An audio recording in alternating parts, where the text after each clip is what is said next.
Weighing in at over a ton and with huge heads filled with sharp teeth, the tyrannosaurs made for an impressive bunch, the most famous member being, of course, T-Rex, king of the dinosaurs. Now, looking at a relative of T-Rex, Daspletosaurus, researchers have found evidence of something you might associate more with Silence of the Lambs than with Jurassic Park, and that's cannibalism.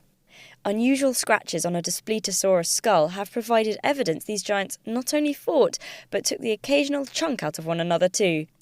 I caught up with David Hone from Queen Mary, University of London, to find out more. This is an animal called Daspletosaurus. It's a close relative of Tyrannosaurus, which everyone is familiar with, and it looked a lot like Tyrannosaurus.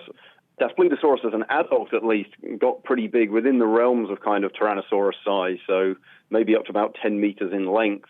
The specimen that my paper's a subject of is rather smaller. It's what we called something like a sub-adult. So in human terms, maybe a kind of teenagery, and this animal was kind of maybe 7-ish meters long and around half a ton in weight.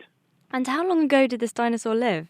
Daspletosaurus is right around 75 million years old, give or take. So it's from North America, from kind of one of the main localities, which is a place called Dinosaur Provincial Park, which, as the name suggests, is a enormously important fossil bed which has yielded thousands and thousands of specimens. Like the real Jurassic Park? Well, it's Cretaceous rather than Jurassic. That's the first problem. Cretaceous Park. But certainly it is one of the biggest areas in the world for dinosaur remains. It's enormously important. It's been extremely well studied. Huge amounts of material have been recovered from there. So what have you found out about Daspletosaurus that's new here? Well, it's certainly novel to find this kind of interesting combination of marks on the skull.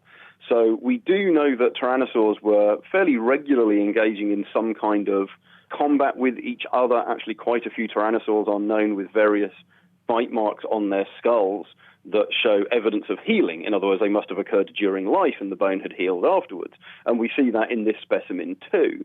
The fact that this is a relatively young animal and still has quite a few injuries suggests that this kind of combat and antagonism wasn't limited to adults, but was definitely occurring in younger animals as well. So that's quite neat. But we also have these now post-mortem marks. So we've got these bites that we think are probably feeding traces, a big bite to one side of the jaw, the other side has actually gone missing. And so we have this rather unusual combination of injuries during life and then some kind of scavenging after death, but on both occasions being carried out by other large tyrannosaurs. Does this mean we think that these tyrannosaurs were eating each other, essentially?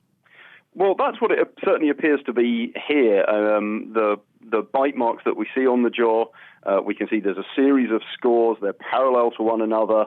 So obviously that's the kind of thing that doesn't occur from just, again, random transport or anything like that. They quite well match bite marks that we can attribute to other tyrannosaurs already, and the size and spacing of those marks is exactly what you'd expect from a large animal with large teeth in its jaws. This implied cannibalism, is this something that's surprising? Did we know dinosaurs did this? And are there any animals that do it today? Yeah, cannibalism is not that uncommon among living species. It does vary enormously in quite how often it comes up and in quite what circumstances. So there's obviously quite a big difference between, say, a really big crocodile eating another one of similar size and snatching up a baby that it sees on the bank or comes across. It's certainly pretty rare that large carnivores will actively go and target other large carnivores as a potential prey.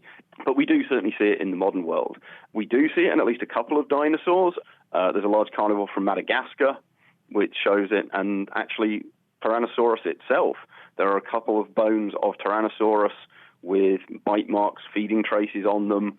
So actually we do at least have one other tyrannosaur, perhaps the most famous of dinosaur of all, that is already showing evidence of cannibalism.